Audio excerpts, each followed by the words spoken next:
आज हम आपके लिए दुर्गा सप्तशती का दूसरा अध्याय लेकर आए हैं।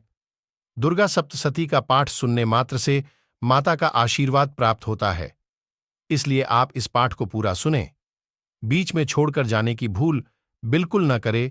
पाठ को बीच में छोड़ना अशुभ माना जाता है और मां भी नाराज हो जाती है। चलिए दोस्तों, शुरू करते हैं। ऋषि ने कहा, पूर्व काल में देवताओं और असुरों में पूरे 100 वर्षों तक भयंकर युद्ध हुआ। उस युद्ध में असुरों ने देवताओं को हरा दिया और सब देवताओं को जीतकर महिषासुर स्वयं इंद्र बन बैठा। तब हारे हुए देवता ब्रह्मा जी को आगे कर भगवान विष्णु और शंकर जी के पास गए और अपनी पराजय तथा महिषासुर के बल व प्रताप का संपूर्ण समाचार सुनाया। सूर्य, इंद्र, अग्नि, वायु, चंद्रमा, यम, वरुण सब देवताओं के अधिकार छीनकर वह स्वयं सबका स्वामी बन गया है। उस दुष्टात्मा ने सबको स्वर्ग से निकाल दिया है। इससे सभी देवता पृथ्वी पर मनुष्यों की भांति रहते हैं।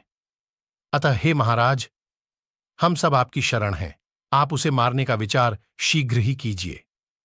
इस प्रकार देवताओं की बातों को सुनकर भगवान विष्णु और शंकर जी बहुत क्रोधित हुए और उनकी भ्रुकुटी कुटिल तथा मुख रक्त वर्ण हो गया और उनके मुख से क्रोध के कारण एक महान तेज उत्पन्न हुआ। इसी भांति सभी देवताओं के अंगों से भी एक तेज उत्पन्न हुआ और वह सब मिलकर एकत्रित हो गया। उसकी भाषा ज्वाला से समस्त दिशाएं व्याप्त हो गईं और सभी देवताओं ने उस तेज पुंज को जलते हुए पहाड़ के समान देखा। समस्त देवताओं के शरीर से निकला हुआ वह एकत्रित अतुल तेज अपनी ज्योति से तीनों लोकों में प्रकाश करता हुआ एक स्त्री के रूप में परिणित हो गया। भगवान शंकर के तेज से उस स्त्री का मुख बना, यमराज के तेज से उसके केश तथा विष्णु के तेज से भुजाएं बनी। दोनों स्तन चंद्रमा के तेज से, कमर का मध्य भाग इंद्र के तेज से, जंघा तथा पिंडली वरुण के तेज से, पृथ्वी के तेज से, दोनों नितंब ब्रह्मा जी के तेज से, दोनों चरण सूर्य के तेज से, पांवों की अंगुलियां वसु के तेज से, भुजाओं की अंगुलियां नासिका कुबेर के तेज से, दांत प्रजापति के तेज से तथा अग्नि के तेज से, तीनों नेत्र उत्पन्न हुए।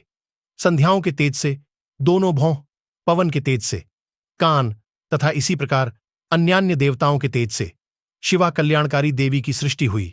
संपूर्ण देवताओं के तेजपुंज से उत्पन्न हुई देवी को देख महिषासुर द्वारा सताए हुए सभी देवता अत्यंत प्रसन्न हुए। तत्पश्चात शंकर जी ने अपने त्रिशूल में से एक त्रिशूल और भगवान श्री कृष्ण जी ने एक चक्र दिया। वरुण ने शंख, अग्नि ने शक्ति, वायु ने धनुष और बाणों से भर हुए तरकश प्रदान किए।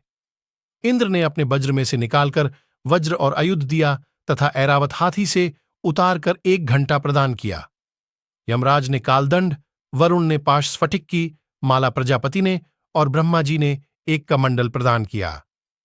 देवी के समस्त रोमकूपों में सूर्यदेव ने अपनी किरणें भर दीं। काल ने चमकता हुआ खड्ग और ढाल भेंट किया। क्षीर सागर ने उज्ज्वल हार तथा 2 दिव्य वस्त्र, चूड़ामणि कुंडल और खड़े दिए। शुभ्र अर्धचंद्र सब बाहुओं के लिए केयूर, पैरों को सुंदर नूपुर, गले की सुंदर हंसली तथा संपूर्ण अंगुलियों में रत्न जड़ित अंगूठियां प्रदान कीं।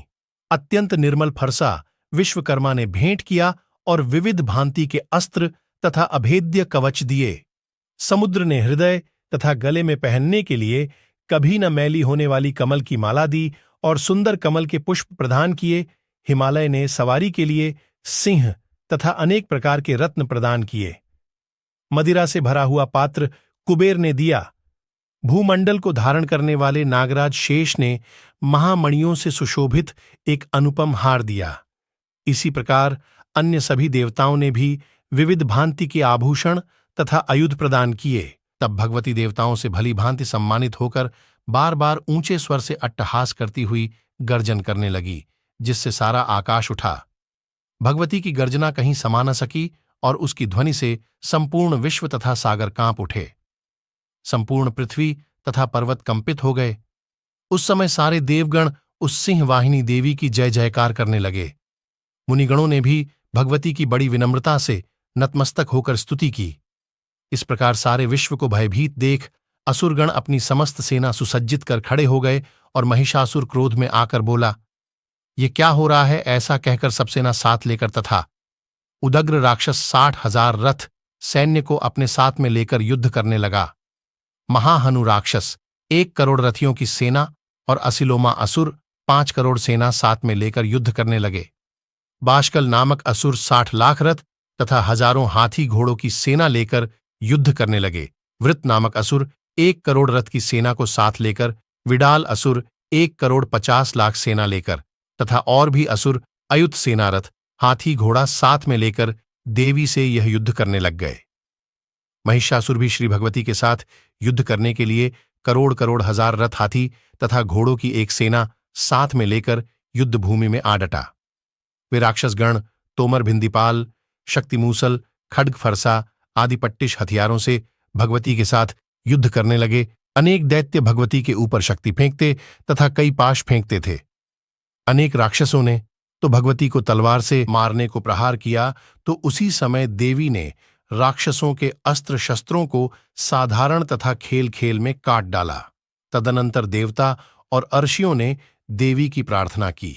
तब देवी ने प्रसन्न हो राक्षसों पर अस्त्रों शस्त्रों की वर्षा की और देवी का वाहन सिंह भी क्रोधित हो जंगल में दावानल के सदृश राक्षसों की सेना का विनाश करने लगा।